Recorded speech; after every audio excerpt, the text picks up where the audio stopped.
All right, hello. This is day 42 of studying compilers every day until I land a compiler role.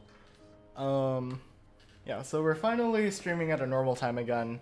I think I'm gonna try and stick to this 7 o'clock time for most days. Maybe I'll do a earlier stream on Fridays because I don't want to stream at night, but we'll have to see how that goes. What's good, Janine? Good to see you here. Did you get back safely?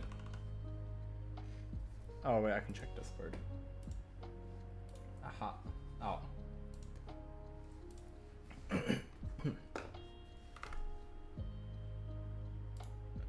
Okay.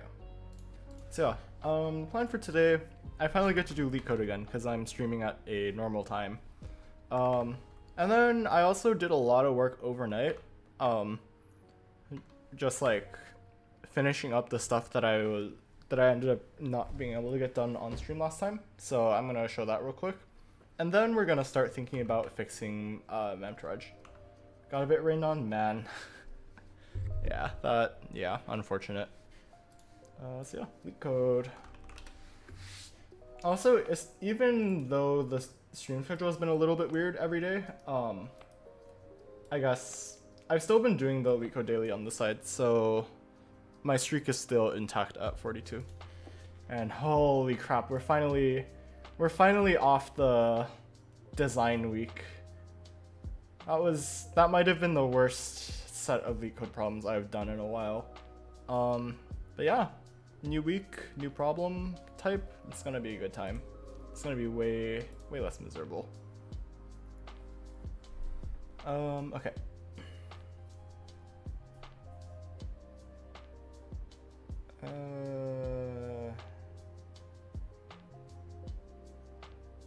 Okay. So we have an array of positive integers. Return total frequency of elements and nums, such as those all have the maximum frequency. We could do like bucket sort of stuff here, which would be a little bit interesting, but it'd be a little convoluted. I feel like I'm overcooking if I were to bucket sort, so I'm just gonna do it in the straightforward, sane person way. Okay. We don't need stood. So let's just make a map. It's just counts for auto I and nums. Counts at I++. We can start with this, I guess, and then like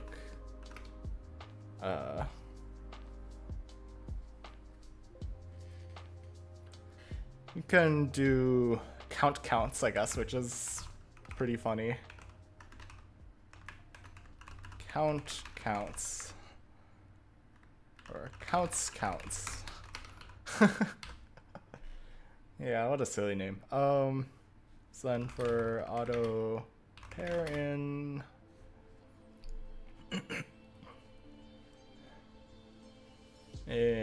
counts, we want counts at pair.second, because that is the number of things we have. We can increment that. And then we could iterate through one more time, or we could just do the direct comparison in this even. Yeah, let's do one more pass.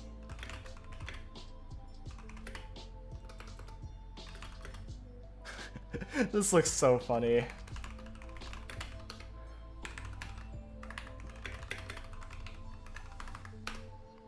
So we want res equals max of res and pair.first times pair.second. And we can return res. Okay, that does what we want it to. Can we do this faster? Oh, wait a second. Why is this 2?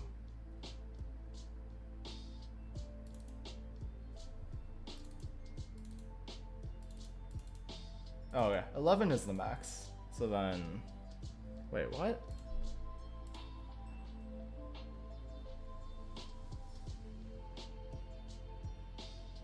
Oh, I see, maximum, okay. Okay, so I misunderstood the problem. So you want...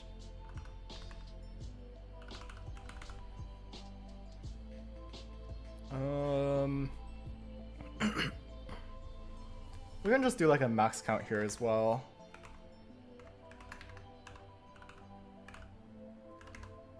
So we want int max count. Count equals max of, that should be 0.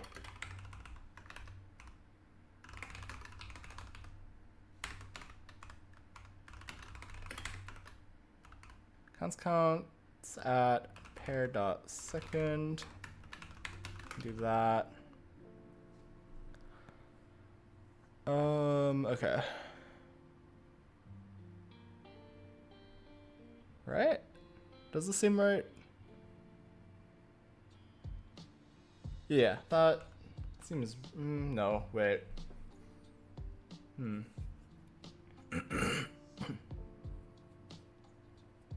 Oh wait, no, this makes sense, yeah. This is fine. So then we can... so we can return...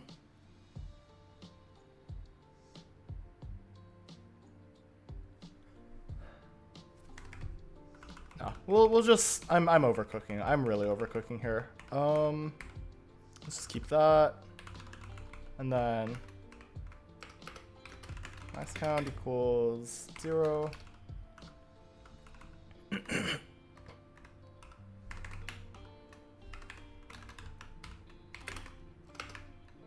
So if pair dot second, so we want that to be greater than max count, then res equals, so we want max count equals pair dot second, and then res equals pair dot first times pair dot second, and we can return res. And this should do what we want it to. I lied, I need a semicolon. Now it should actually do what we want it to.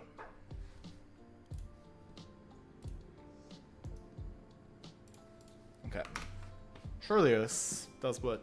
Surely this passes everything. Oh, come on.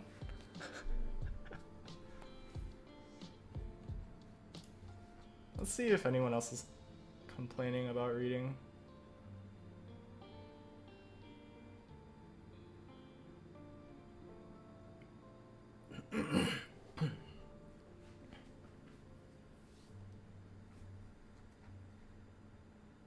Oh, wait, this is to... Wait, hash table's way overkill. Okay, wait. Okay, so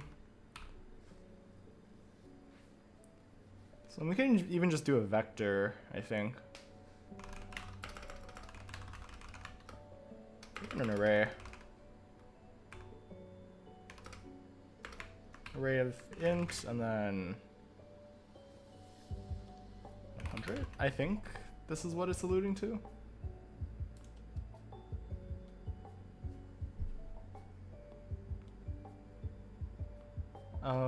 Yeah. What's the one pass that it's mentioning?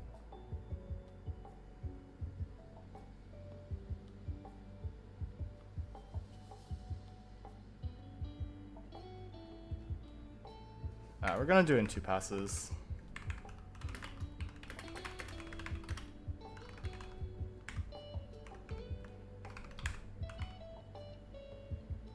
Let's do that, and then array of...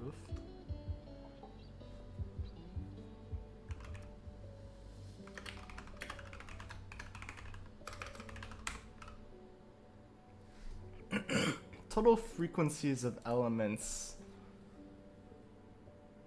such that they all have the maximum frequency. Okay.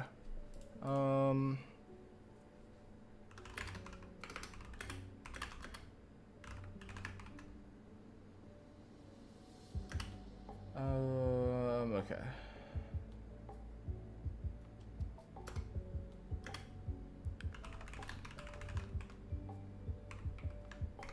We can do that, and then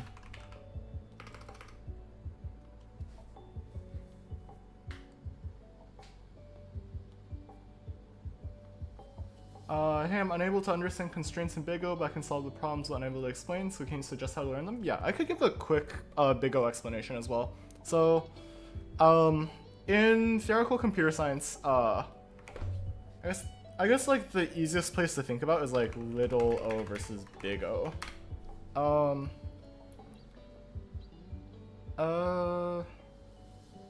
Right, no, I'm thinking about the wrong one, I think, right? Give me a second. Let me double check what little o is.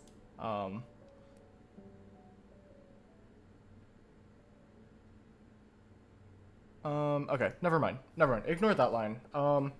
So the way to think about big O is like, in the worst possible case of your algorithm running, what is like the worst case time, the way that your algorithm scales as the input grows, right? So, let me just pull up like this here. So if we have, I'm just going to use like C syntax. Hopefully you can like kind of figure out what's going on. So if you have like an algorithm, so like run, so then we have like int n as the input, as an example. So if we have if we have a for loop,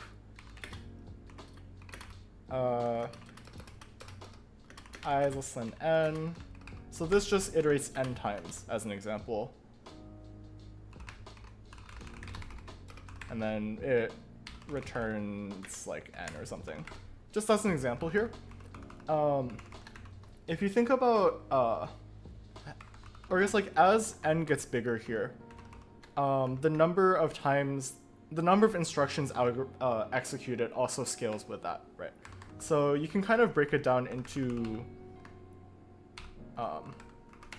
what I end up doing is I sort of break up my algorithm into each of its logical parts. So if we have like a for loop here, let's say we have like a sort up here, some sort of array, just as an example. You want to basically, I guess after you divide it up into, after you divide it up into the different components, like the different logical components that your code goes through, you want to take the most forgiving bound out of them, right? So like this return here is constant time, this for loop here is linear time with respect to n, and then this sort here, most sort implementations are like n log n, for instance. So the time constraint for, so I guess like the big O for this algorithm here, just as an example, this algorithm here, the big O for this would be n log n, because this sort I guess the big O term that's provided by this sort dominates all of the other ones, because even if this for loop is like really even if like this for loop is like really slow and this sort is like really fast, that doesn't matter, because as n continues to grow, the time complexity of this sort will increase at a faster rate than this for loop. Does that kind of roughly make sense as to how to think about it? So I guess like just writing this out like more concretely, we have so we have the sort, which takes big O of n log n. We have the for loop, which is O of n, and then we have the return, which is just constant. So we want to take the max of these. So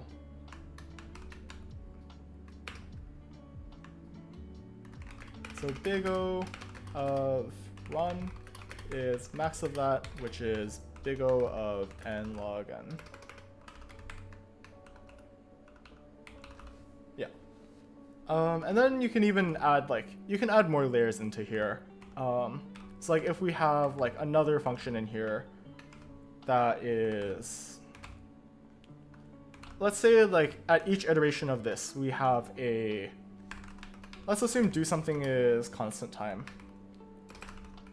And then we have like sort 1n here for some god awful reason. I don't know why you would write an algorithm like this, but like, sure. So this sort would also be big O of n log n. And just for clarity, let me just put that there as well. And then, yeah. So then we can kind of recursively break this up as well.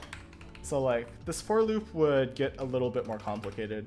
So it would be the max of this inner sort and then do something, which would be max of, so it would be this and then times n, because we're doing it n times, which is the for loop itself. Yeah, so given that, we end up with like big O of n log n times n, which equals big O of n squared log n.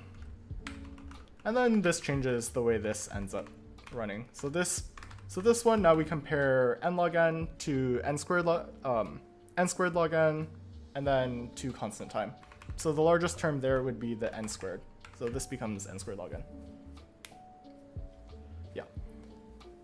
Yeah, I think Jalen's explanation is pretty solid here. The other thing you want to think about is that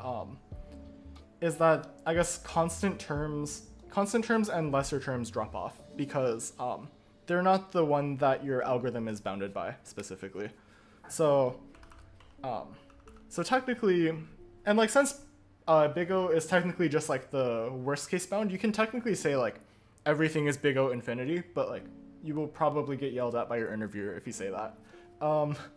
Just like how you could say that this algorithm is big O of n squared log n plus n log n plus 1, because the return is constant 1.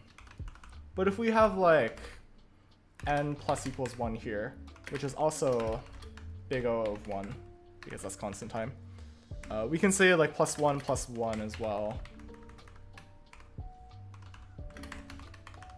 Yeah, let me just format this little bear. Yeah. So we can say that this is like plus 2, but so first of all, I guess like that plus 2, the constant term we can drop down to like a 1, just in terms of like how it scales, if you think about it. And then these terms at the back here, we can omit because they will never grow as fast as this n squared log n.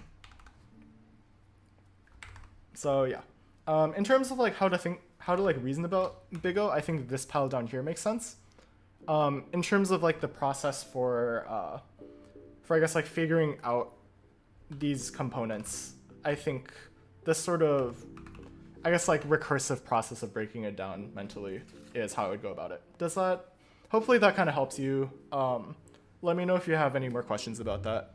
Yeah, I still need to finish the daily for today, so yeah, let me get back to that real quick.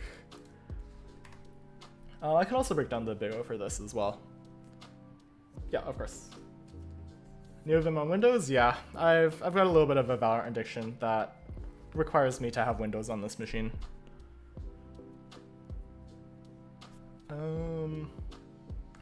Let's see.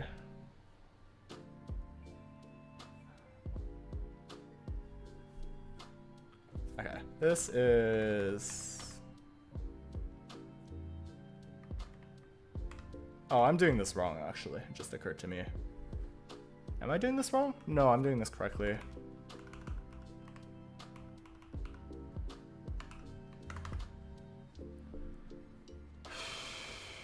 No, I'm getting frazzled by this problem. I don't know how.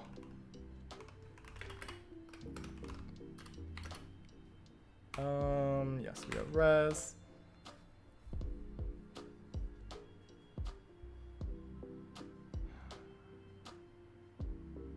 How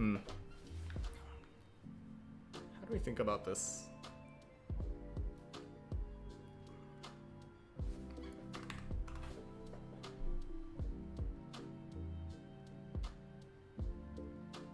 So what is this? What is this track?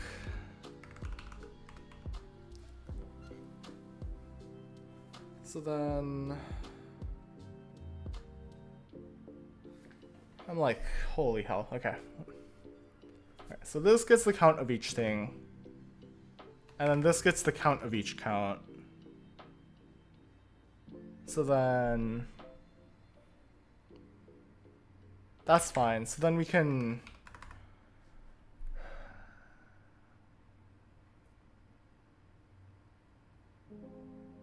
oh, wait a second. We can do this differently. We can do this very differently. We can do this in one pass, I think. I think I understand it now. What's good, Nikhil and Niraj? I'm doing the LeetCode daily right now.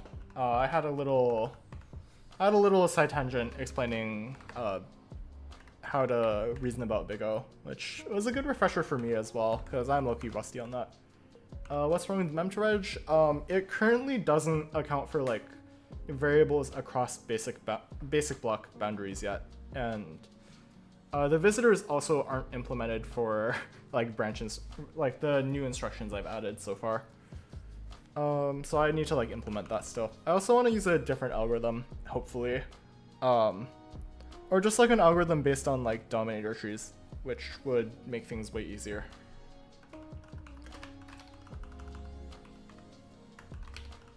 Yeah, I also need to insert fee instructions. It just occurred to me, but that'll be all right.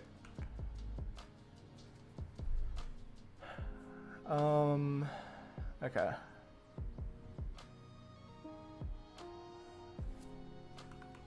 So we want int cur count equals nums at I, or counts.I.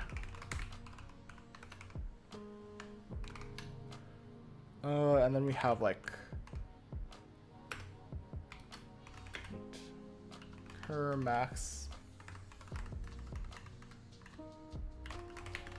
count. We can do like this even.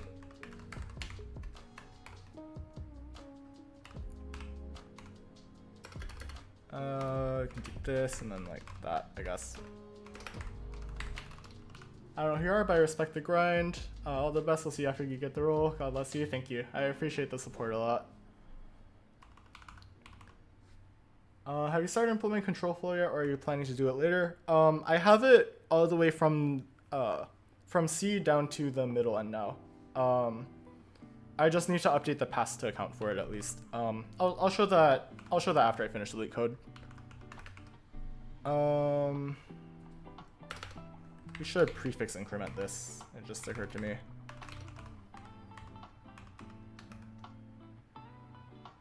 Actually, let me just counts. I think we can prefix increment this. Cur count is greater than,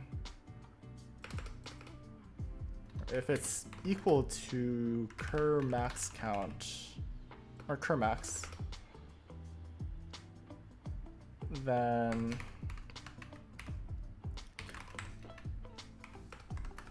so if it's equal, then we can increment cur max count.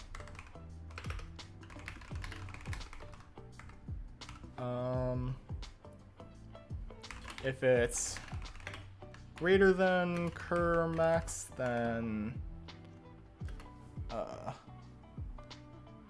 we want to so we want to set cur max count to 1. This should also be 1, actually. It just occurred to me. Actually, no, 0. No, this is fine, yeah. Because we'll start with 0. So cur max count equals 1, and then cur max plus plus. And then we can return cur max times cur max count. So this should work as a one-pass solution if I implemented it correctly. And oh, come on.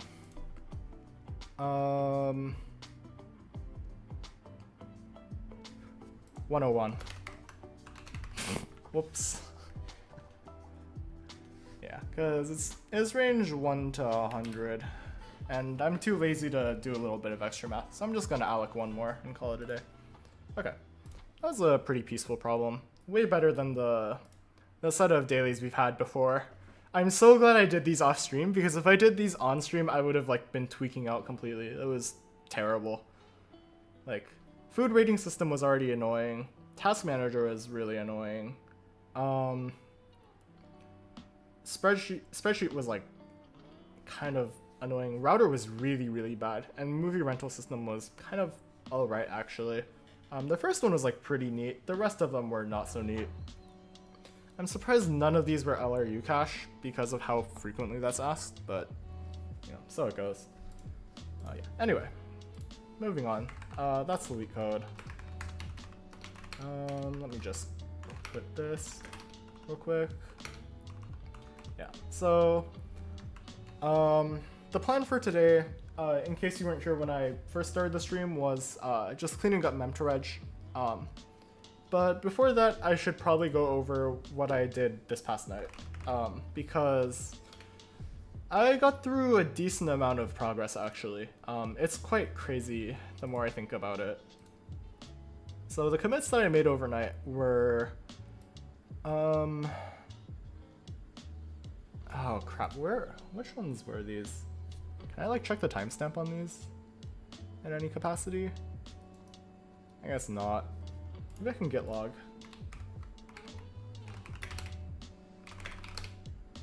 Yeah, okay, perfect. So as you can see, these are at like 3 AM my time. So I went a little bit nuts, but yeah. So on stream what we did was, so on stream we added control flow to HR, which if you remember is the desugared AST, and then we connected it from AST all the way down to MIR. So that's all good. And then I also had to add some comparator operators, which I ended up scrapping for now. I'll implement them some other time. But yeah.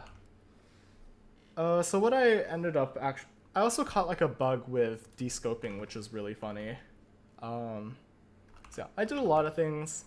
I guess it's probably easiest if I look through these commits. And that starts with cleanup label maker. I guess let me just do this way. So yeah, I realized I needed like the spare identifier to implement a return block, because that was like the cleanest way to handle, I guess the dangling basic block at the end of construction. So the idea was just to like replace all returns with a branch to the return block, and that return block just like grabs the return value that we saved in memory somewhere and then returns that. But to do that, we need like an identifier for what the return block is, and 0 is the only one that we can guarantee is not used at least. So what we did was, the second layer of problem was that 0 as the default identifier was already taken just by like default. So I ended up cleaning it up a little bit. So first I got rid of this whole default block, or like this default label list block at the top issue by just making it always create an entry label. And that also helps with toString stuff later on, which I'll get into when the time comes. Yeah, so I did that, and then that allowed me to make a couple of other changes. Specifically, it allowed me to implement the return block. So if we go down to the connect basic blocks thing, So if we have a dangling block, we basically just close that with a branch to the return block, and then I'm gonna make this a little bit bigger. Sorry. And then we just like generate a new basic block that's just a load and a return. And then there's like a bunch of like random cleanup here and there that I threw in. Oh yeah, I also linked basic blocks properly because I realized I never inserted into like the predecessors and the successors. The predecessors and successors arrays for each basic block. Yeah, and then there's like some other small stuff that we did, but none of that's like too significant. That's like the big idea at least. Is there anything else important in this pile? Rewrite. Oh yeah, that we changed the toString a little bit, so we just check if it's the entry block. Yeah, we also stored the entry block now in yeah, we store the entry block in each function now, which might be a little bit redundant with the list, but I argue it's necessary for various reasons. Where is the specific? Ah, yeah. Is it this? Where the hell? Okay, well, yeah, here it is. So we store a basic block putter for the entry block, and then we also make basic blocks unique pointers now. I also realized I need to do this for function for various other reasons. But I'll get to that at some other point. Bottom line, this roughly exists now, and that's pretty nice. For various analysis passes that I'll want to write later. There was also like a small bug with the entry label. I was putting it in the wrong place, so it was like numbering weirdly. And then there was like, I forgot to add an if here, so that messed with some tests, but yeah. Bottom line now, if we make test, it passes all tests now, and then if we look at the test format that we're comparing against, which is in regression, expected, if we look at even just like let's look at the MIR for this, or even this, yeah. This might be a little bit messy. In each function, you will notice that there is now an extra basic block, which is just a load and a return. So the first instruction in the entry block is just is sort of the return value alloc. So we allocate memory that stores the return value, and then what this function does is like it just returns. It adds like, I think it just returns 1 if I remember correctly. So we just add 1 to it, we go to this label, we load the 1 and then we return. This might look a little bit redundant, but we'll have optimizations that clean this up later on, hopefully. If I don't learn how to make them, then it's gonna be really awkward for me. But yeah, that's like the very high level overview of what I did overnight. If you wanted to look closer at the code, it's all on my GitHub. Feel free to give it a gander. Yeah. Feel like this is really inspiring, dude. Well, I guess appreciate the sentiment. Hopefully you also take this time to also do a little bit of like project work on the side maybe, or just like anything. If you find any of this content useful, whether it be like encouraging you to also work on your own projects or just like learning something from the stream, that all means a lot to me. Hello, I'm learning C++ right now. What resources have been best in helping you learn C++ and compilers? Honestly, it's kind of just like slowly running into issues and then finding out, yeah, just like running into issues and then like finding out like, oh, X thing exists to solve Y issue. So in that sense, like the biggest source for me has just been the C++ reference. Yeah, the fact that these are like in my suggestions, I think speaks very substantially. Yeah, just like the standard library reference here has a lot of nice stuff. Where's the memory header? That would be the nice one here. It should be in C++ 11. Surely? Am I tripping? No, okay, I am tripping. Yeah, so like for unique pointer, for instance, I've been looking at this just to get used to like how it works. And then like, if you want like a proper source to like learn C++, learncpp.com I think has historically been very good. Yeah, unfortunately you do need Dark Reader for this if you want to like not nuke your eyes, but yeah, it very much exists. I've read through some of it. I think it's good in terms of like, in terms of like as a reference resource and in terms of like a comprehensive everything in C++, I think. In terms of compilers, I mostly went off the slides that are the slides that my professor had for the class I took. But I also have like a couple of books.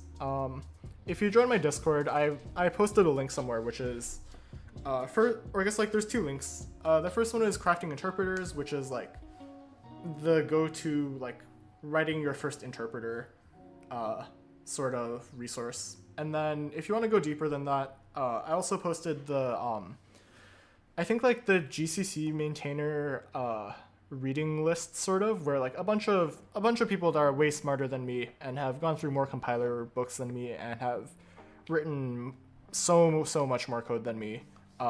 They've given their thoughts on various compiler books. So you can like pick and choose from there.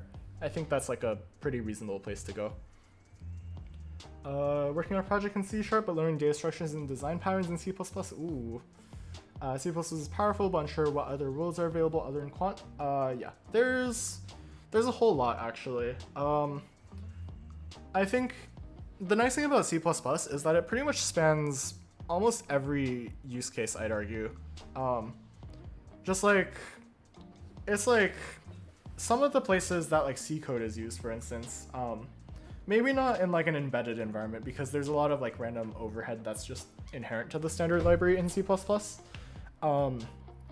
But just even in like general low-level environments where performance is a high priority, similar to quant, I guess, C++ is pretty prevalent. Of course, compiler people really like C++ because the big project, the big LLVM project is in C++ for the most part. And then there's also just like, I think game dev is also another really big realm where C++ exists a lot, also C#. Yeah, there's just a lot of places. You just kind of have to look around for them. Currently a project management intern, and that's been fun, but I don't do much programming. Yeah, I feel that. I've been kind of trying to take on some more project managing roles for one of my clubs, just out of curiosity. And it's been interesting. I can't say that I enjoy it, but I imagine I guess it's fun in its own way, in the sense that like you can kind of just like delegate work to people. But the reason I got into CS was just to like actually write the code, so it feels like a little bit counterproductive in terms of like where I want to go. But if that's something that you enjoy, then like fair enough, and you should pursue that wholeheartedly, I think. Yeah, okay, so in the driver, I just re-uncommented the line of code that runs the passes we have. We just have mem2reg right now. So if we build, and then if we go to the sort of test repo we have here and we run make, it looks like it works, but we don't have code that generates branch and control flow. Yeah, because this is just like straight line, I think. There's also another issue somewhere with this, I think. If we have like one shared return block. Oh yeah, that does just come from branch and control flow. There are so many things that will go wrong here. Let's just take this function and move it to a small, its own test file. So if small, as an example. So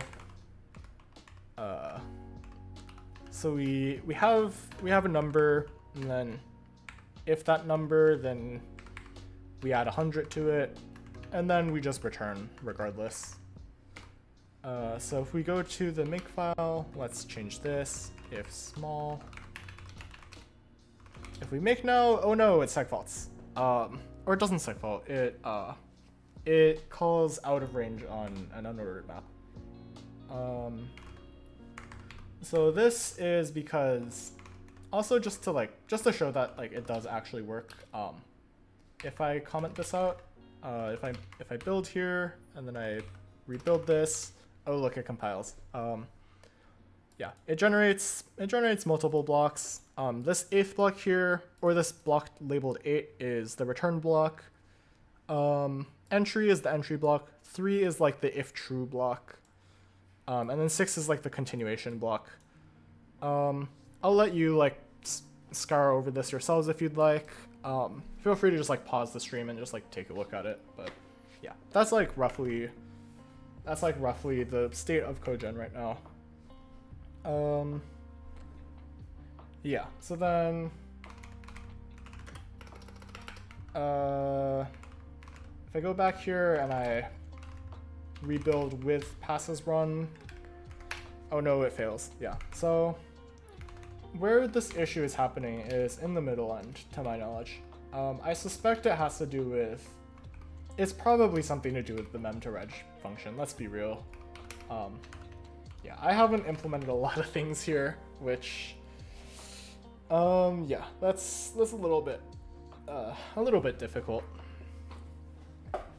I don't think there's anything to, yeah, I don't think there's anything really to implement here other than like con branch, I think. Con branch and fee is gonna be a fucking nightmare, but I'll figure that out when I get there. Yeah, should be a good time. Game devs are want to end up eventually, that's why I use C# or C++. TypeScript and JavaScript, yeah. TypeScript and JavaScript are not fun. Not fun at all to work with. They just don't do what you want them to, I guess. That's kind of how it is. But yeah, I guess just keep it up. I think you'll make it. Neovim is pleasing, but haven't gotten to learning it. I honestly, I don't think text editor matters as much as people say it does. Just as long as it writes code, as long as it's something that makes you happy, I think that's more than enough. Diving into building my own OS, where should I focus my time and resources? I think you should either follow a book that talks about OS. I think there's a very famous one, Tannenbaum OS book. Yeah, modern operating systems. This one's pretty famous, I think. Tannenbaum wrote one of the predecessors to, or I guess like, yeah, Minix, I think. Yeah, it was mentioned like somewhere up here. I scrolled somewhere, yeah. Yeah, he is very reputable. There's like a really funny image somewhere in here. Let me just try and find it on the side.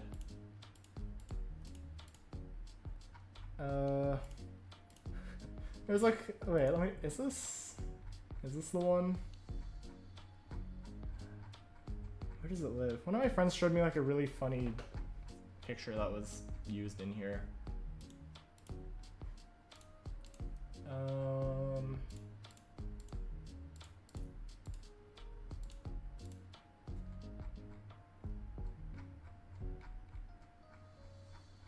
But it's like talking about like drivers. I don't want to like get myself nuked for showing an entire book that's off the internet, but yeah. Let me scroll for like another minute. If I don't find it, I'll just move on.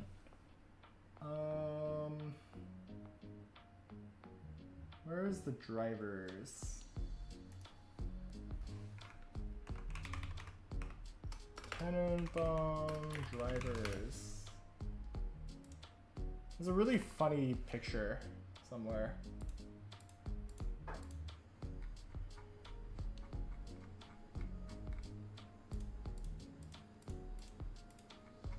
Yeah, I can't find it. Oh well.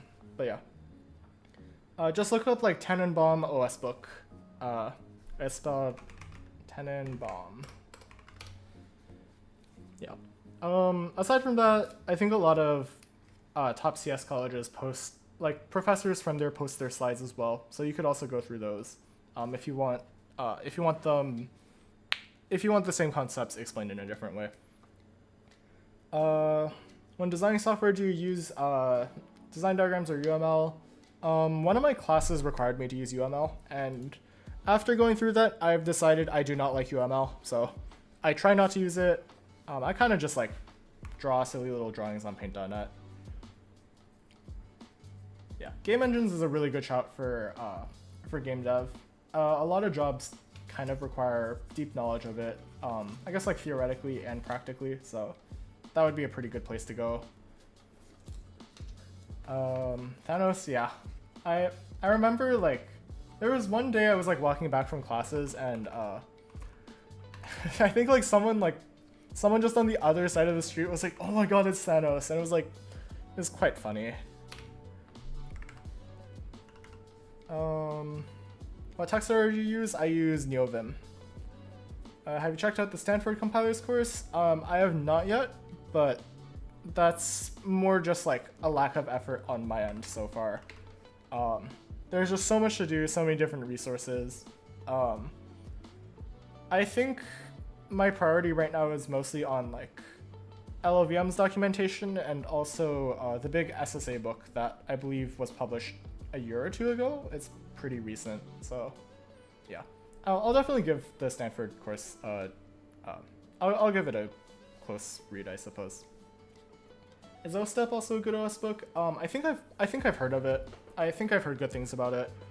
I think it doesn't really matter. I don't think it really matters which book you follow, as long as you just like follow something and you're learning from it. And as long as it's not like too dense.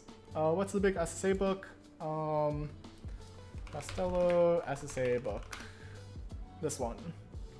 SSA based compiler design. Goodreads says 2 out of 5. I think that's really funny. 2015. Okay, I'm washed, but yeah. Oh, 2022 on Springer. Anyway, yeah. This book I've been reading through a little bit. It's very focused on the benefits of static single assignment form. It's pretty goated. I was like reading through it when I was first implementing the mem2reg pass up here. Or at least like reasoning about it. Yeah, it's pretty important in optimization then. So it's also just like really cool to see what it allows you to do. So yeah, there's a lot going on.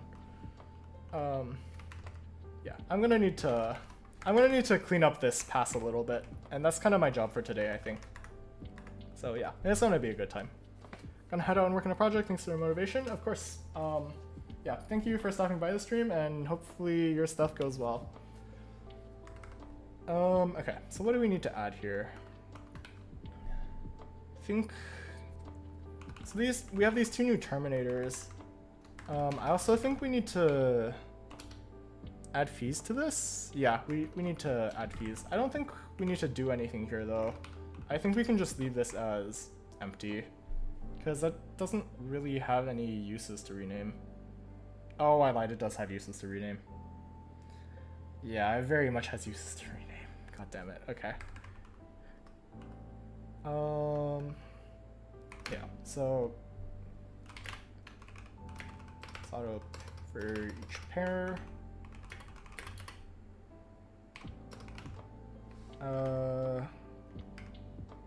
Yeah, get predecessors.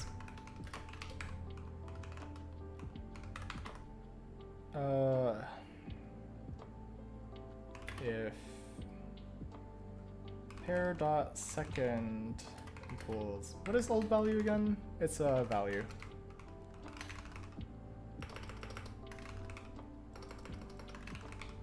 Also, I just realized the naming convention is off here. Yeah, I'll fix that some other time in just like a big cleanup day. So if those are the same, then we replace. This should be a reference.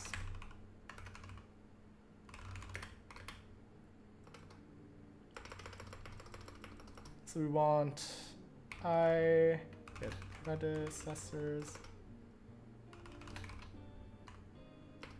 at pair.first. Yeah, so we're just overwriting it here.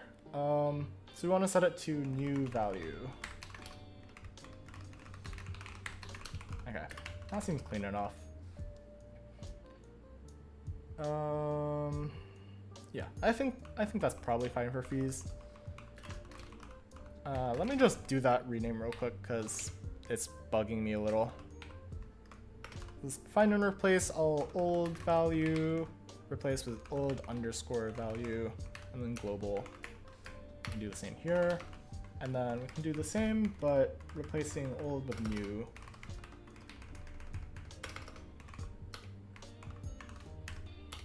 And let's write those, or not. Okay, perfect. I'm a dental student, what are you doing? I'm writing a compiler from C to x86. So C is a programming language, x86 is an assembly language, so it's like a text version of the ones and zeros that our computers run on. A compiler is a program that translates from one programming language to another language.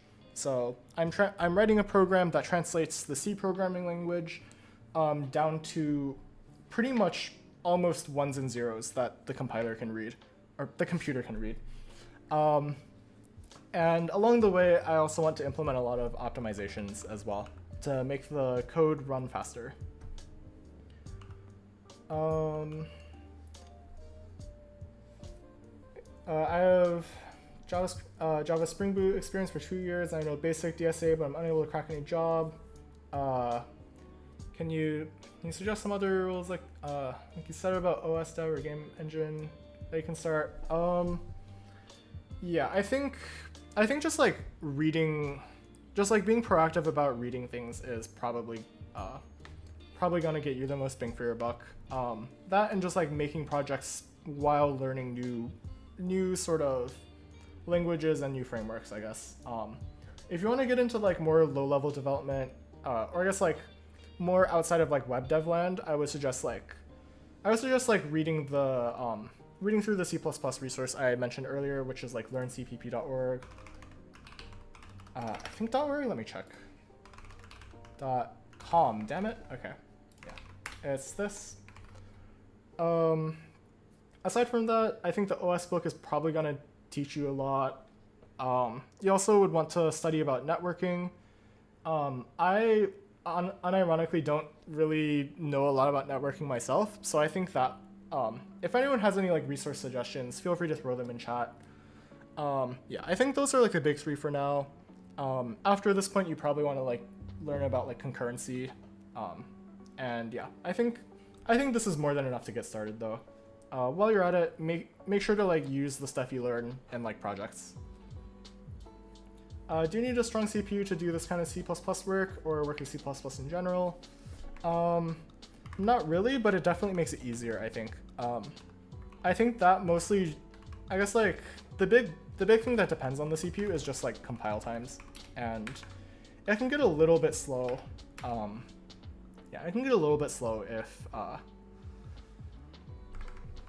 if you don't have very strong hardware, but I mean, that's kind of how it goes, I guess.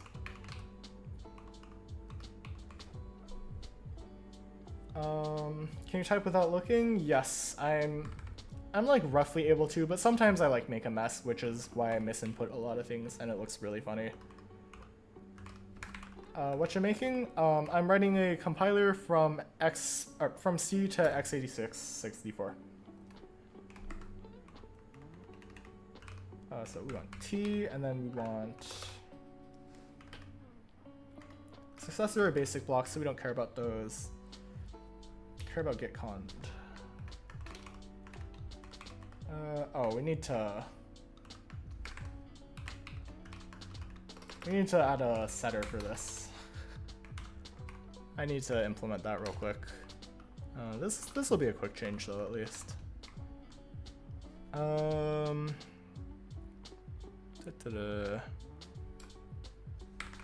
Let's start with the header. That might be the easiest place. Yeah, we have setters for everything but this, which I think is really funny.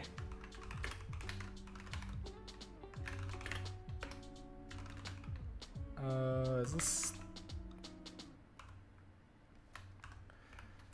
I also need to change the new val things here.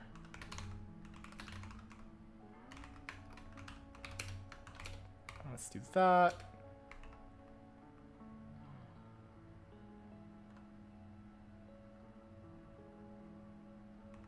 Yeah, let's do that, and then let's do this here as well.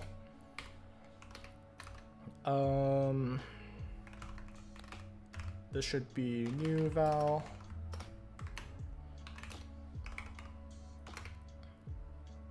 And then con branch, so this should go above the other setters, I think.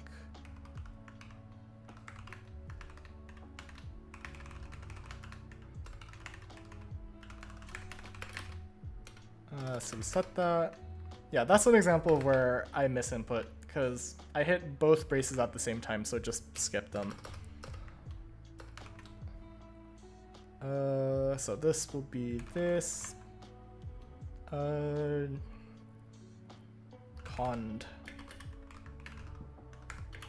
There we go. What's wrong here? T. Okay, perfect. So let's see if this builds. This should build at least. Whether it survives beyond the build remains to be seen. Let's make test. This might fail one test.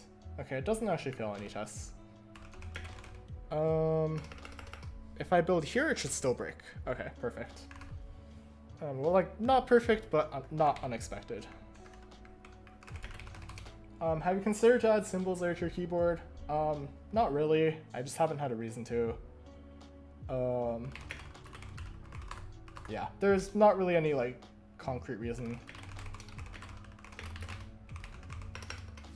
Rename. Rename. What's it called?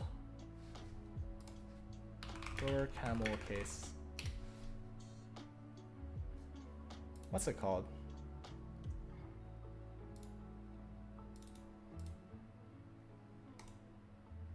I'll just call it camel case.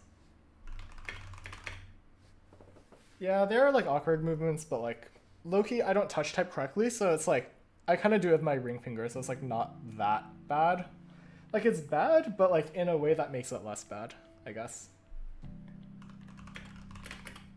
Snake case, and then add getter for cond.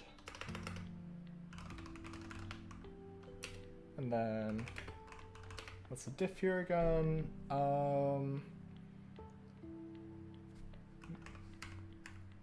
We can add all again. We can do this, and then we implement missing visitors. Okay, so that's the start. All of this is fine. We just need to clean up this mess now. Yeah, I might need to make a little dame or tree pass. That might be interesting. For now, let me just, yeah. Actually, I need to go to the bathroom real quick. So, yeah, I'll do that real quick. Who is the greatest programmer right now in the world? I don't know, but it sure as hell wasn't me yet. So, until that happens, I'll be streaming. So yeah, I'm gonna go to the bathroom real quick. I'll be right back. Shouldn't be too long. Keep yourselves entertained while you're waiting. Also join the Discord while you're waiting, and yeah, don't burn down the house while I'm away. All right. Yeah, I'll be right back.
Okay, I'm back. I'm still missing water, but I'll get that later. For now, I want to think a little bit more about how I want to implement this mem to reg stuff. Yeah. I'm not really sure where to go with this. I'm not even really sure, like, how I want to tackle it, but I'll figure it out. Yeah. Actually, let me clean something up real quick. Okay. AC on, because I'm, like, sweating low-key. Okay. So I think I'll consult the SSA book real quick.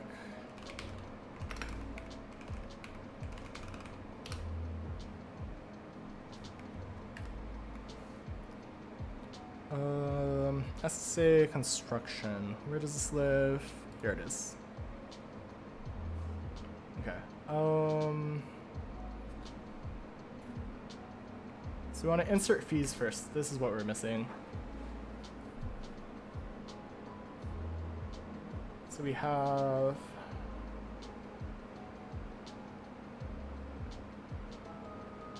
a work list. Is there like a verbal explanation here?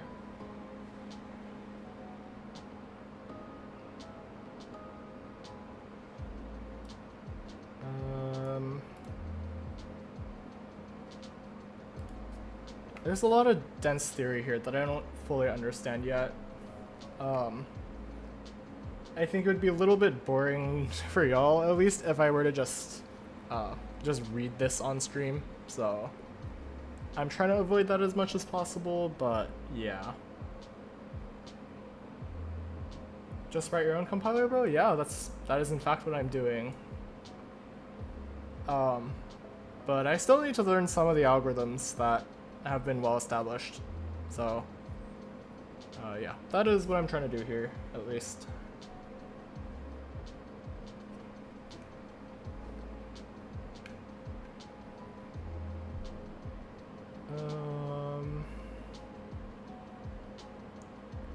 Defs of view? For each variable name, wait, okay. So each variable name in the original program. Set these two. So this is, so F is basic blocks where we've added fees. And work list is basic blocks that contain definitions.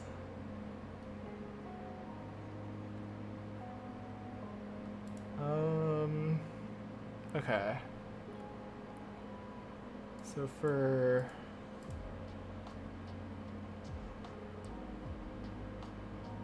defs of V. Okay, so we just add each block where we define it to the work list.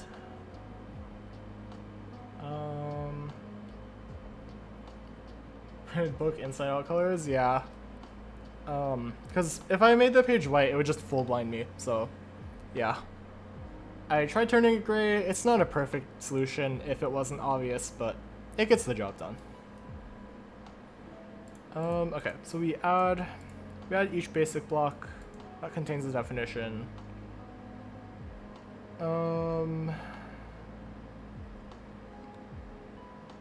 while the work list exists, we grab the basic block, and then what is Y?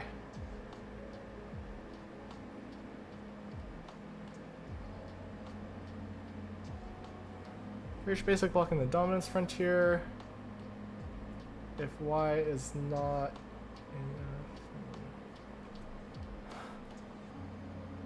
in I'm getting lost in theory here. This is a little confusing.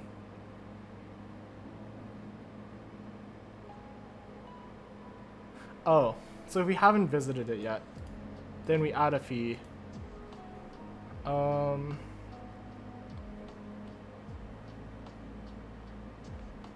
then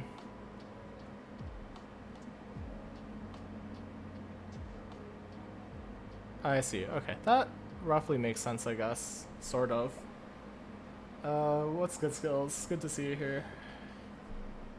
I am currently trying to rewrite my mem to reg pass to actually add fee instructions now, but I am struggling to figure that one out.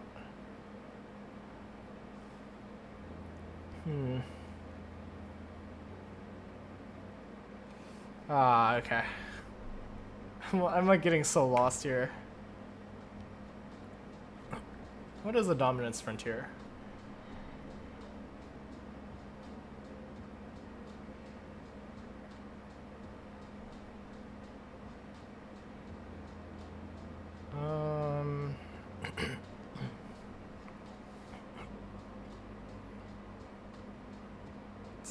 Is there like another SSA construction algorithm I could do?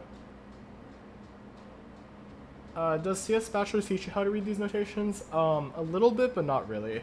I think math majors would do way better here than I would. I think the big problem here for me is I just don't understand what a dominance frontier is. So when I read up on that.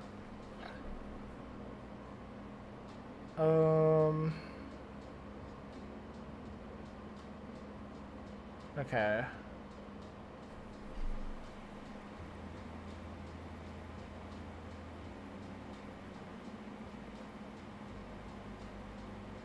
All nodes X such that N dominates the direct predecessor of X.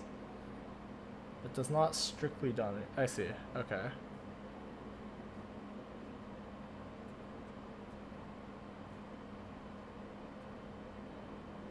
Yeah, there's a lot of set notation. That's like fine to me. I just don't understand how it works. I can't really like reason about it.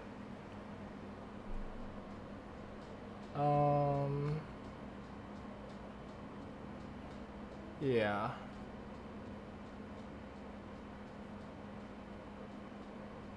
And I could probably just do a fixed point algorithm for this.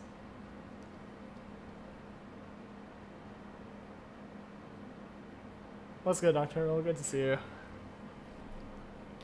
I'm trying to fix my mem to reg, but I have no idea what I'm doing. Okay, let's add a fee insertion from. Actually, do I need the dominance frontier for renaming? It doesn't look like it.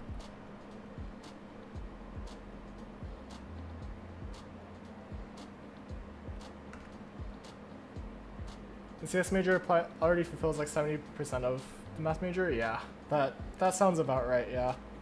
The applications of math, at least from an industry perspective, I think are more frequently CS-esque than not CS, I guess.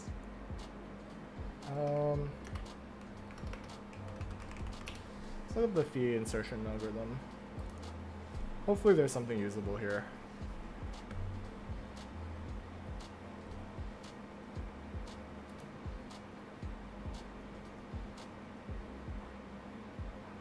Okay. Is this more readable in any way?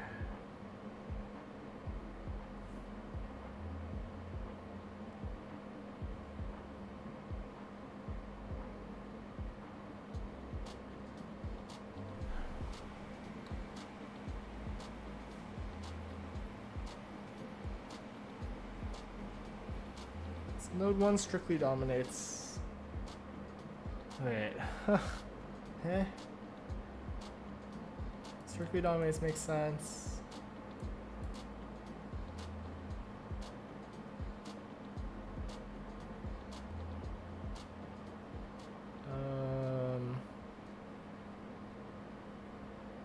Oh wait, this looks way more usable. I think this is just the same thing, just like written in a different way.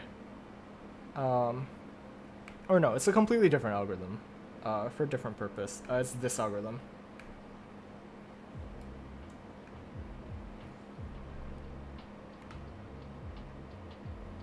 So, make the dominance frontier.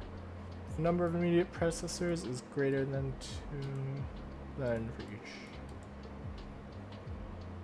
Eh?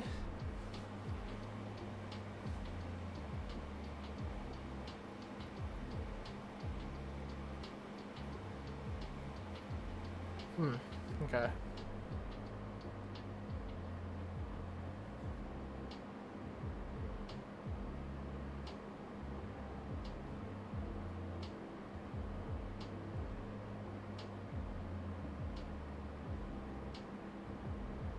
Okay.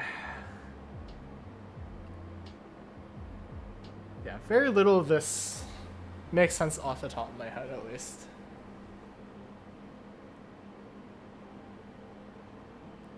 So we have the algorithm, and then...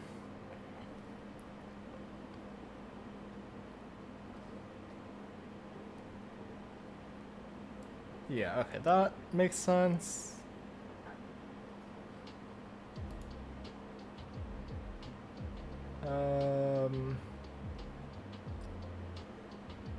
Okay, I mean, I guess I could try and just, I could just like make a quick Dominator Frontier thing here.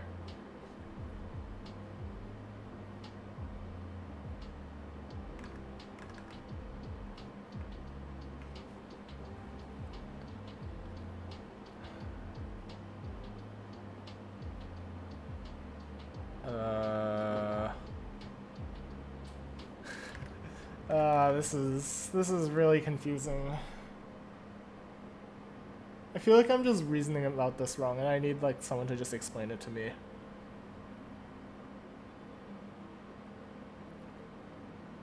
Just copped an angle grinder and did some steel grinding earlier, feeling good? Yeah, we up. Yeah. Angle grinders always seemed a little bit scary to me, I don't know why. Like, it just feels like I'm gonna chop my hand off or something. Sad the weekend was over, it was so nice. Yeah, I enjoyed the rest for what it's worth, but I'm also ready to get back into classes, so it is what it is. 5 days of no work? I mean, you can definitely find something to do, I will say. It's just up to you what you want to do with your time.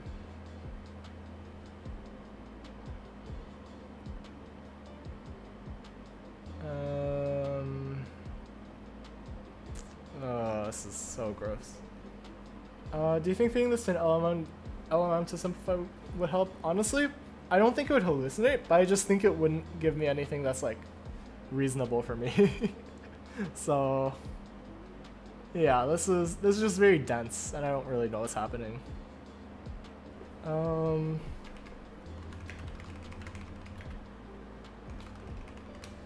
Let's see if there's another. Oh, this is bright. 1 second. There we go. What is this?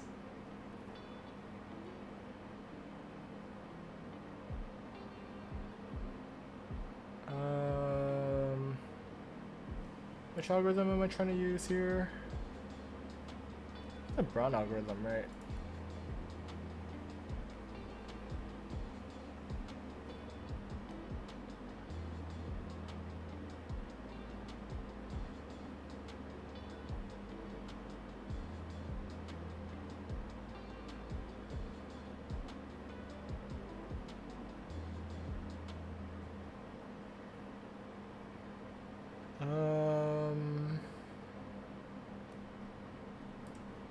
Just look at this.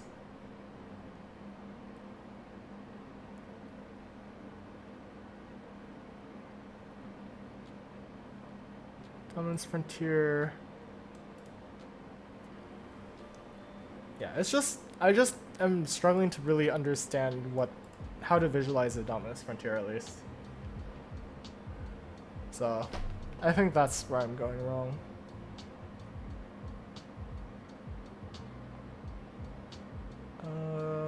Okay. Local value numbering. Global value numbering, okay.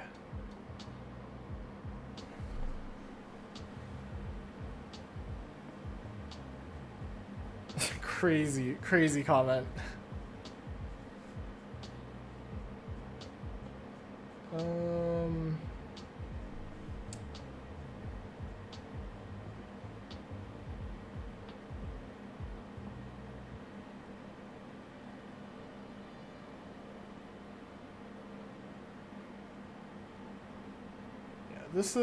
This article is not really helpful, it looks like. Let's see what this post says.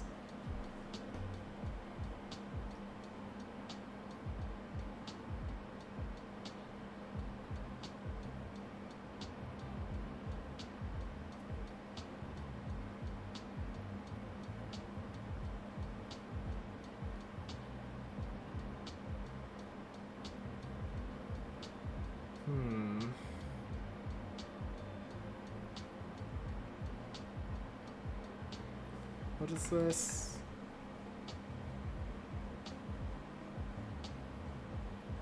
Great, okay.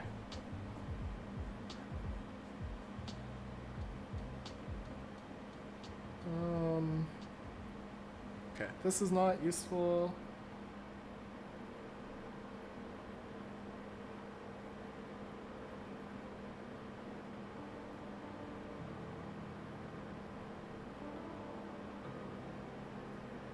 This is not helpful.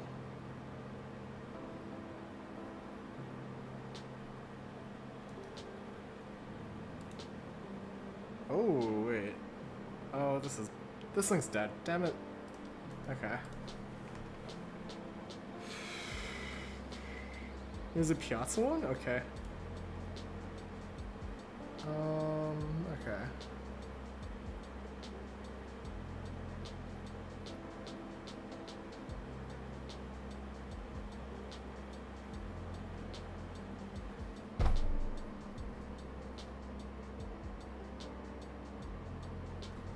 I mean, I guess this is kind of the only reasonable way to go about this, so I might just do that.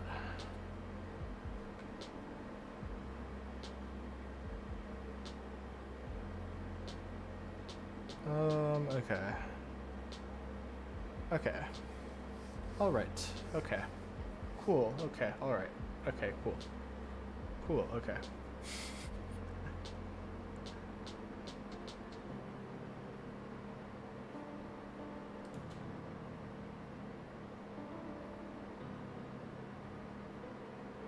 Simple and efficient SSA construction. Where's this paper?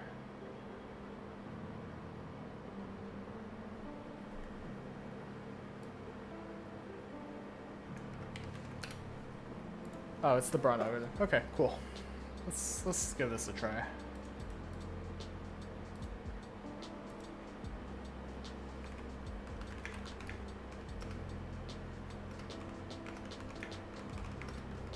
SSA algorithm. Let's see what LVMs.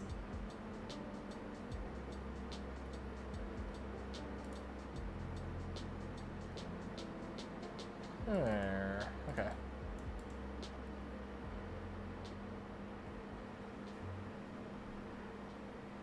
Yeah. Okay. I'm gonna try it with I'm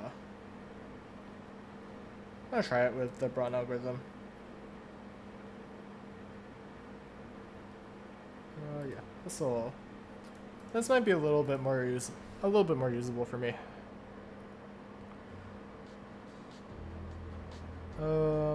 Okay.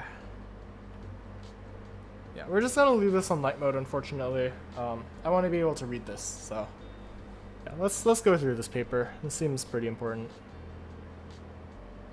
Okay, SSA form exists. It's really great. Sure.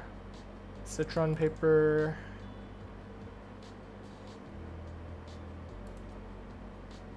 Guarantees a minimality.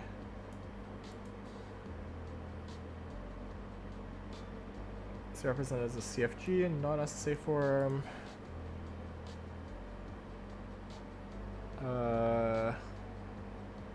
Okay. Dominance tree and dominance frontiers.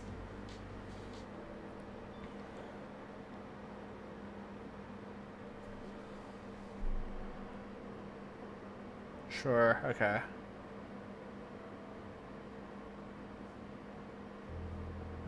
Yeah, we can do this.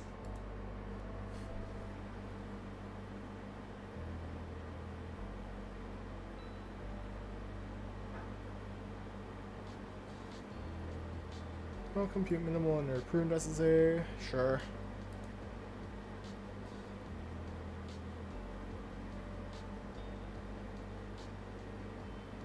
Without depending on other analyses, wowza. Okay, cool. That minimizes work I need to do in theory. This one's forward direction. This one works backwards. When a variable is used, we queries reaching definition. Okay, and then we insert fees at joins. I guess that makes sense. Okay.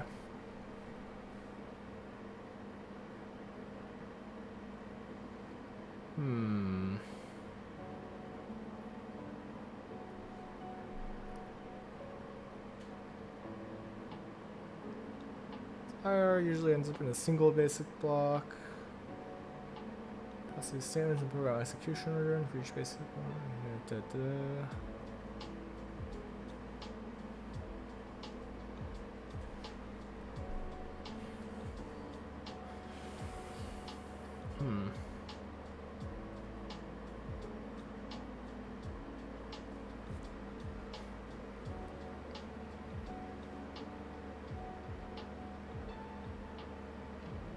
Okay, local value numbering. Okay, sure.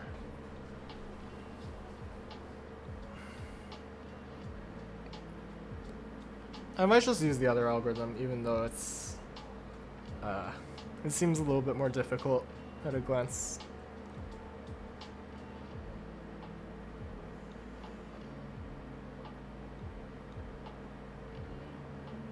Okay.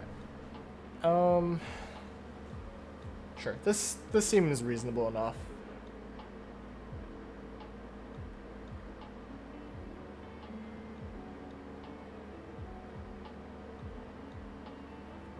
It's one processor, we just query it. Otherwise, we connect from all processors and construct a fee. Okay.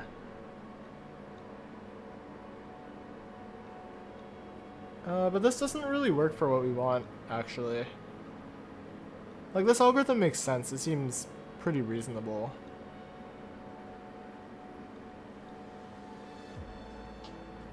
Yeah, like, it makes sense. It seems, like, really easy to explain and understand.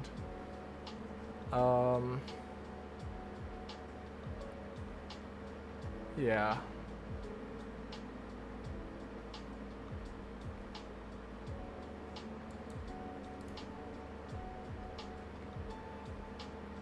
Sure, okay. Time complexity. Everyone's favorite. I say reconstruction, interesting. That actually makes a lot of sense. I might do something like that.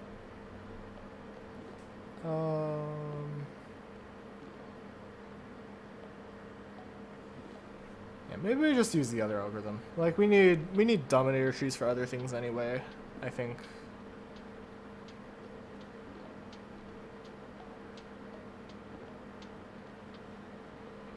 Yeah, okay. Sure. So that's pretty neat. I guess eventually I low-key want to implement both eventually. Cause I feel like I need to learn about both. Yeah. Okay.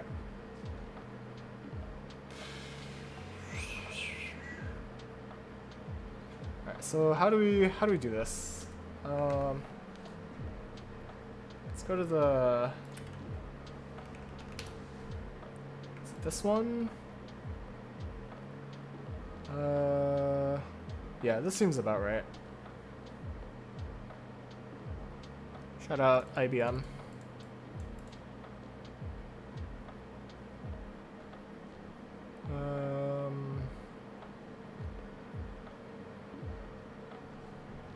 Yeah, sure, yeah. This explains what SSA is, this explains what we can do with it.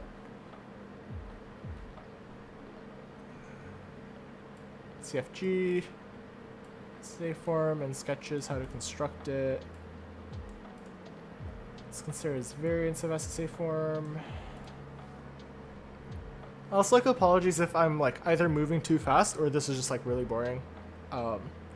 I just like literally need to figure out what the hell is going on. So that's why this reading is mandatory. Dominator tree. Okay, this is the one we want.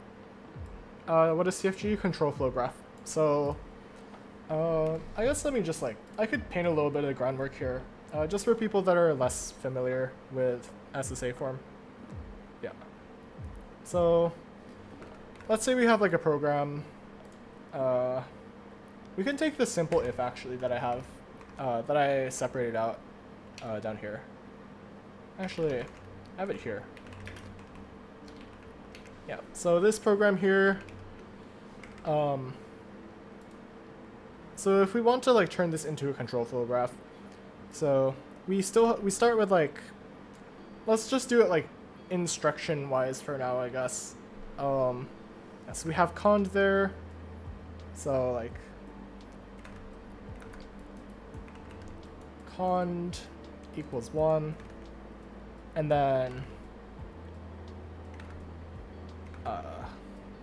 so we can branch this. So if cond, I guess like if cond, then cond, we add 100. And if we go straight down here, these both go to return cond. Yeah, that's like the rough idea. The term basic block refers to like straight line sequences of instructions that will always execute in that order. So if we had like I equals 3 somewhere up here, we don't need to make a separate edge for this. We can just group these two into one basic block because these will always be run sequentially. So that's what a basic block is. These are all basic blocks. And then SSA form is the idea that instead of like overwriting this variable, we can just make a new variable here. So we have like cond1 equals 100, or cond plus 100 here. And then the problem is then we have two different variables and we don't know which one to use. So here we want a new instruction, which I will just insert with like dotted lines. And this is what the whole phi thing I was talking about was. And this basically means like, look at the block it came from. So let's say this is like block 1, this is block 2, and then this is block 3. Perfectly drawn. So its two predecessor blocks are block 1 and block 2. So if this comes from block 1, then we want to use cond here. And then if this comes from block 2, then we want to use cond1. And then we just want to return, instead of cond, we just want to return whatever's in this phi, I guess. Or whatever comes out of this phi, rather. Yeah, that's like the short explanation for like what all of this stuff is. Yeah, hopefully that makes like some degree of sense. Let me know if any of it doesn't. Yeah. So yeah, back to this paper. I don't particularly care about the control flow graph. Yeah, of course. SSA form. Also, like, SSA form is useful for like so many different things.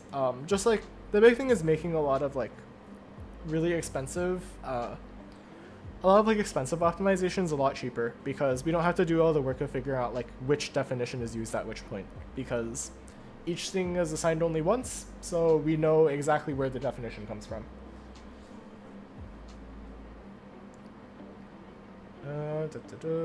Sure.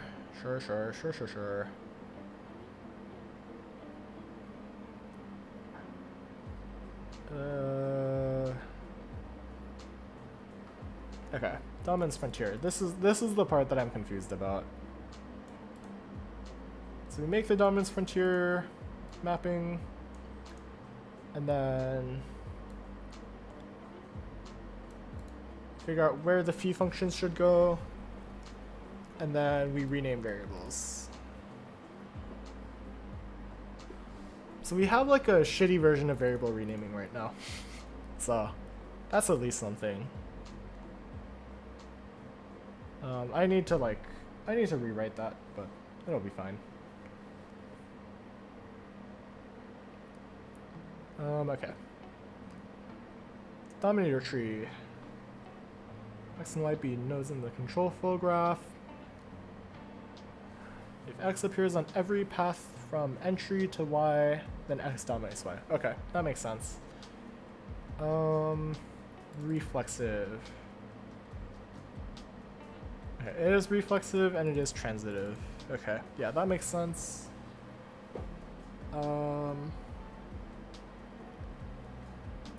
if a dominator is not the node, then it strictly dominates. Yeah, that makes sense.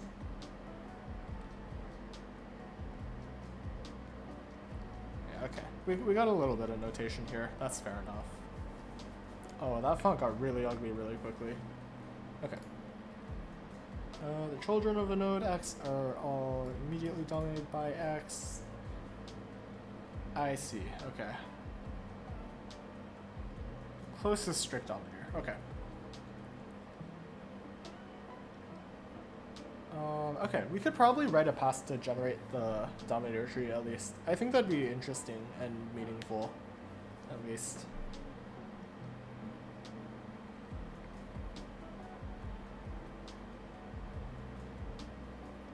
Root of dominator tree is entry.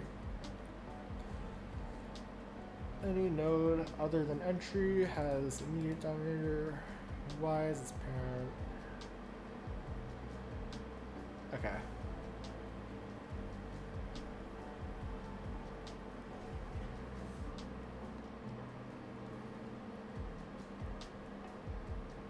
And E be the number of nodes and edges.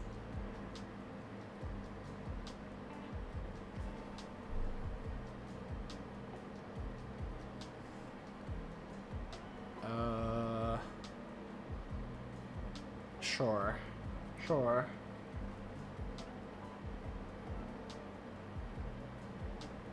Small constant, sure, okay. Linear time roughly.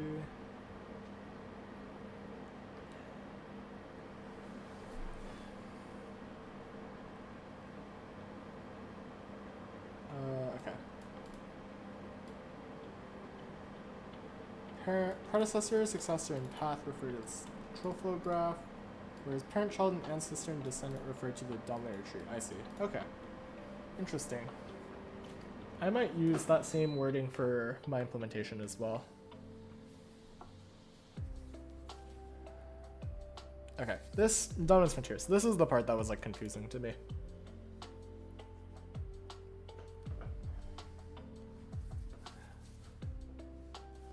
So all CFG nodes such that X dominates a predecessor Y but does not strictly dominate Y. Okay. Interesting.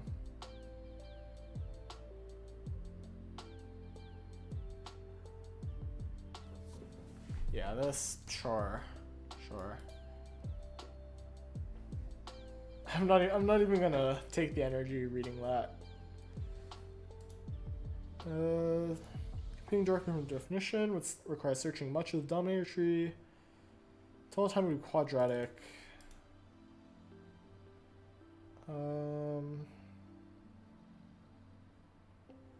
Oh, okay, is this just the fixed point algorithm?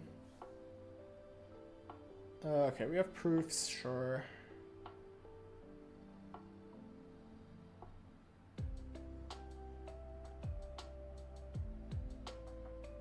And joins? This is so confusing to me. I'm not getting this at all.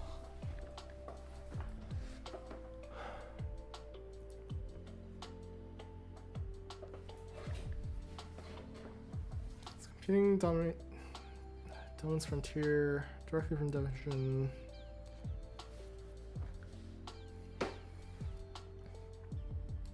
Local and up.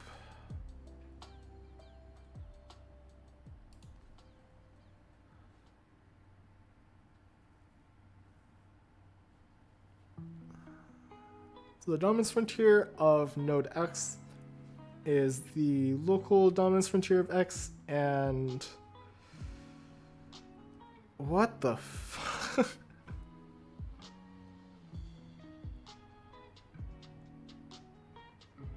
Are we gonna explain what dominance frontier up is? Or like...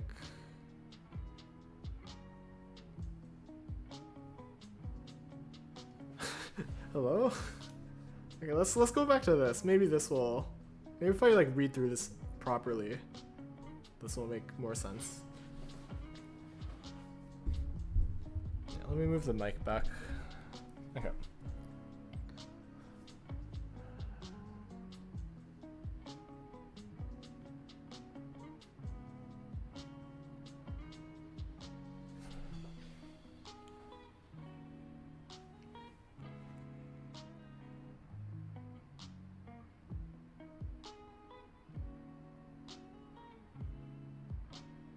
Oh, okay. Wait, this makes sense. Actually, if we have the dominator tree, I imagine this is easier to create. This line down here made sense, or like these lines down here made sense. Okay. So if you're following along, let's make a new control flow graph here. Or just yeah. So we have like A, this goes down to B. Let's say this, let's just do like a simple diamond. C, D, and let's make this not so clean. Actually let's, D splits off to E, F, and yeah, E and F as an example, and then these all join down to G.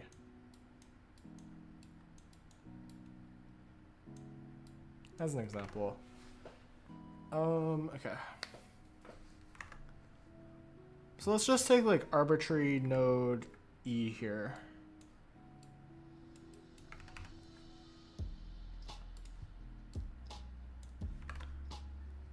So the nodes that dominate E are, I guess D, B, and A. This is a little bit boring, but let's pick a more interesting node. I guess we could draw an arrow this way, and this would become significantly more interesting.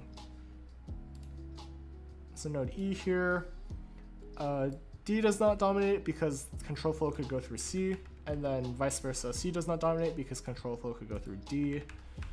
But both of those require going through B, so B dominates it and A dominates it. And of course E dominates itself. So that's like the basic definition of a dominator, and then a strict dominator is all of these except for the node itself. So a strict dominator would be B and A.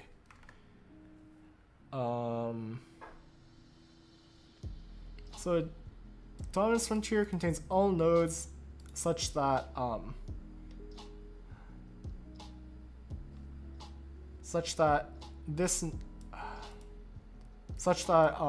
one of their predecessors is dominated by, but is not strictly dominated by it. What the hell?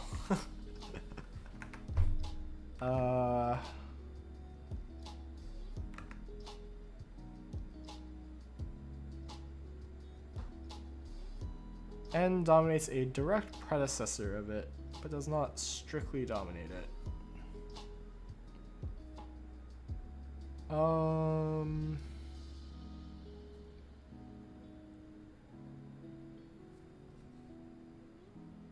Okay, there's an example here. So let's take this figure. Let's just copy it over.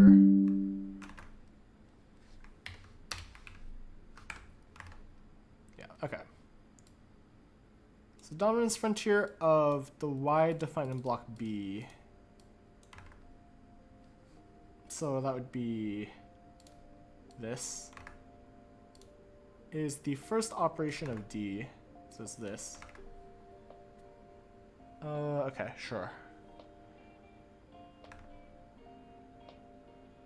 Yeah, that does that make sense?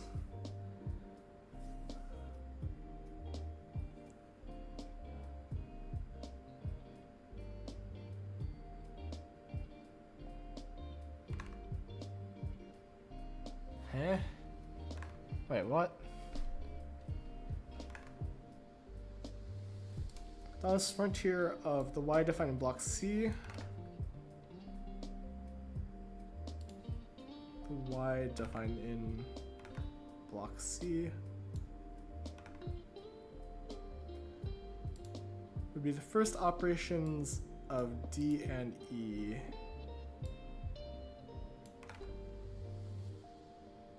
These two? That doesn't make sense to me. I don't understand why, at least.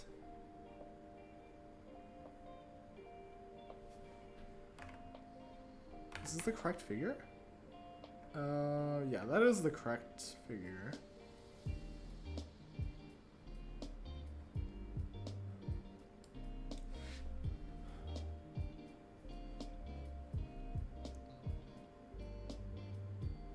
How is the join set related here?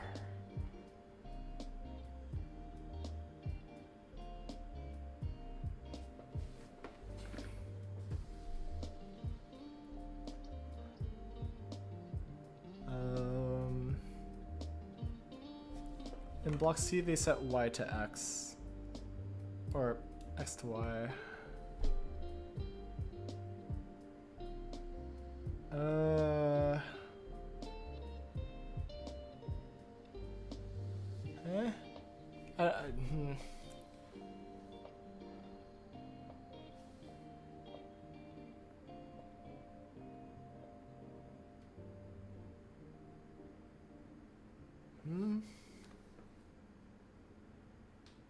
That doesn't, I still don't understand, at least. I guess like, it's not even like I'm confused about it, I just straight up am not understanding it, I think.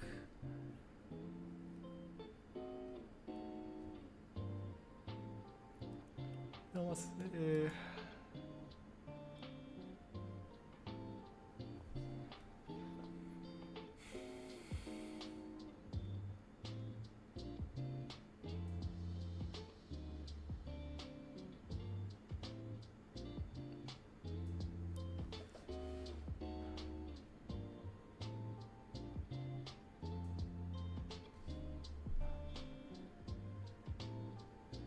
This made sense to me at one point, but it no longer makes sense to me.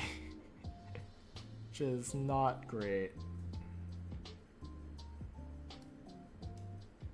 Let's go back here, I guess.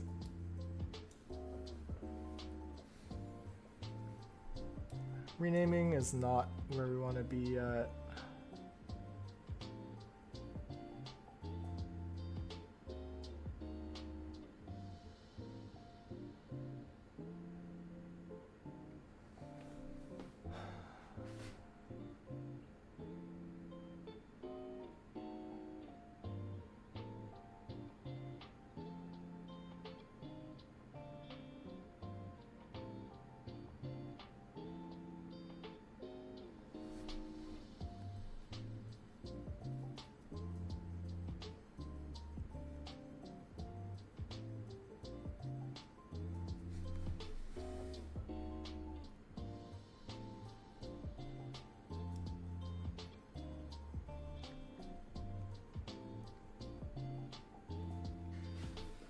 I'm so lost.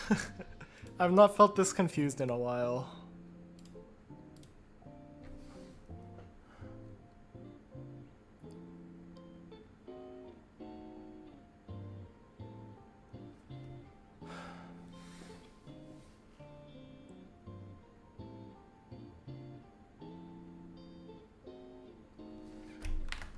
Okay, let's ask ChatGPT. Let's give this a try.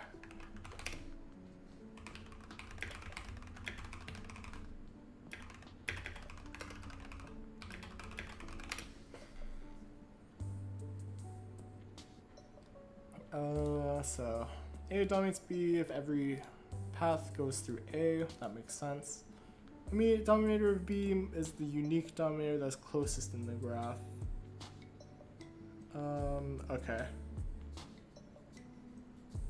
So that makes sense.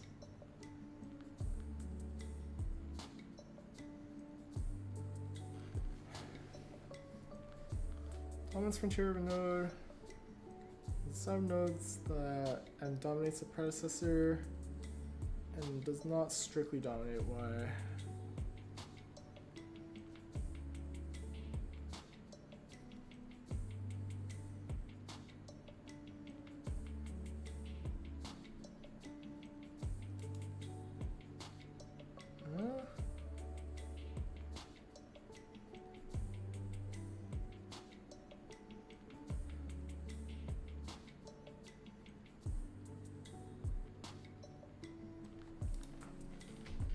We explain the definition differently. I'm not getting this, chat. I'm not getting it, chat. Think of node N in a control flow graph as a gatekeeper.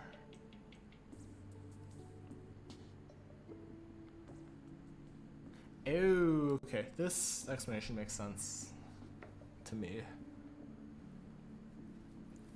Okay. Okay, cool. Okay, wait. This makes sense.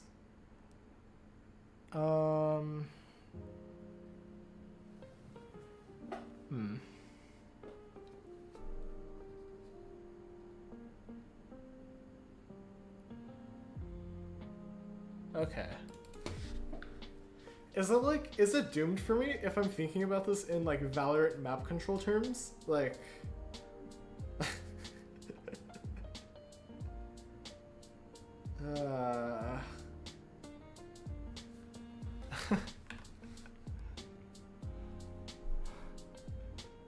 yeah.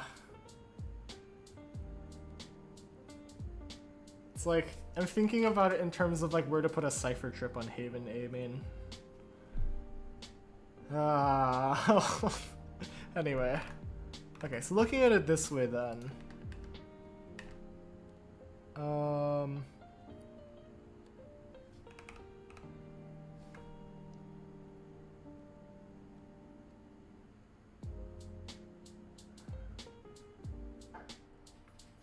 Does this make sense to me?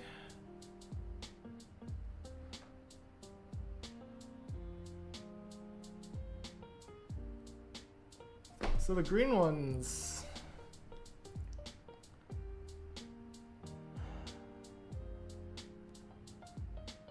Wait. Wait, did I read the example wrong?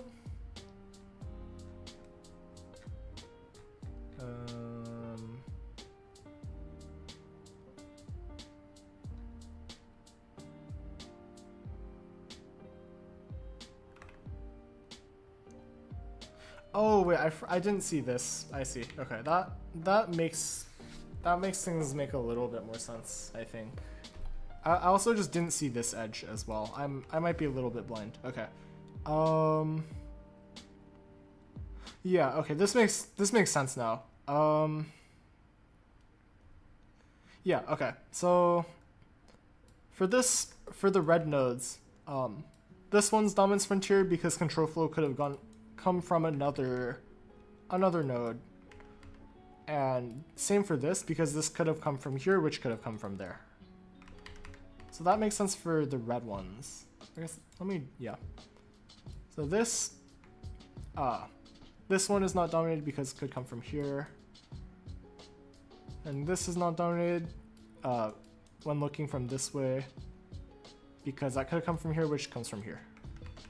Yeah. Lost the dark mode diagram, yep, spot on. CT spawn indeed does to a dominance frontier. I fear CT spawn might just be in. Yeah, you could, depending on what the node you're thinking about is. Yes, it could be. Yeah. So then this is a dominance frontier because control flow could have come from C. Okay, sure. Yeah, that example makes sense. So the dominance frontier of D here would be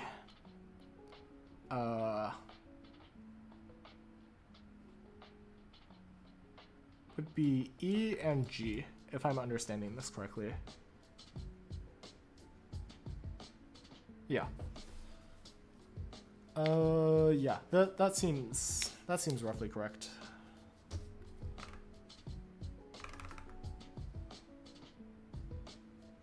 Yeah, I like this definition is more human and more readable to me, at least. Yeah, okay. Cool. Great. Excellent. Amazing. Wonderful. Okay.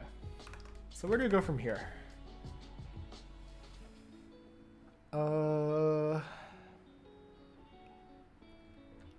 Let's look at the algorithm for it real quick. Spare with something here, yeah. So we set a node. And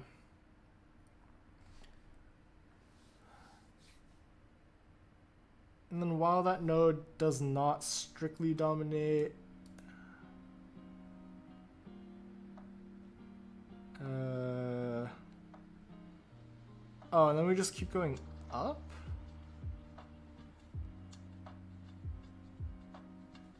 Okay, I see. So this is kind of like bottom up almost. Is kind of what I'm understanding from this.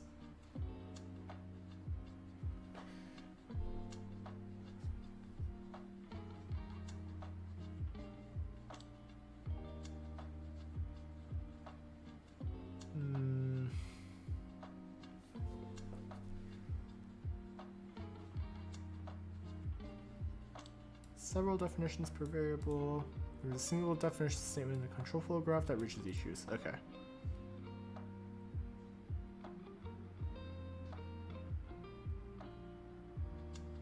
Yeah, that, sure, yeah. I guess that makes sense. So what does this look like after we've inserted fees?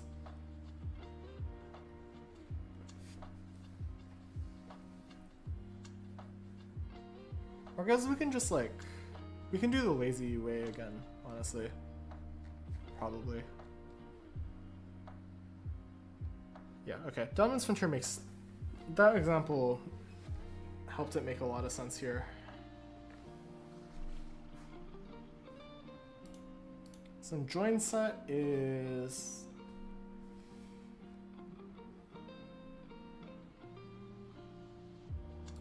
yeah, okay.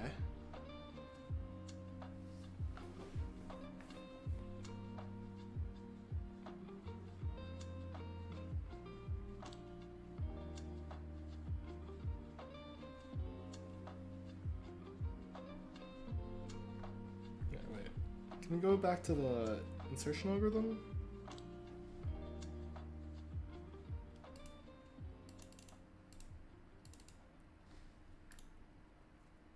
Oh, okay. This makes complete sense to me, actually. Yeah, okay. Okay, well, yeah. I think this is a good place to wrap it up for me right now. I'm like low-key frazzled. Yeah, I need to like, I think I'm gonna do a little bit of thinking about this off stream, so yeah, I'm gonna call the stream here today. Thank you all so much for being here. We're 42 days in, nice number. 420 views, nice number. Yeah, make sure you like the stream and sub to my channel. It really helps get my content out to more people and really helps out the algorithm.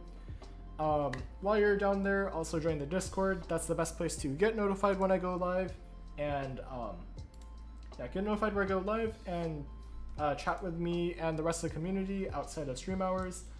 And also connect with me on LinkedIn and add me on GitHub to stay updated on what I'm up to. So yeah, thank you all for being here. Have a wonderful rest of your day, and remember to take it easy.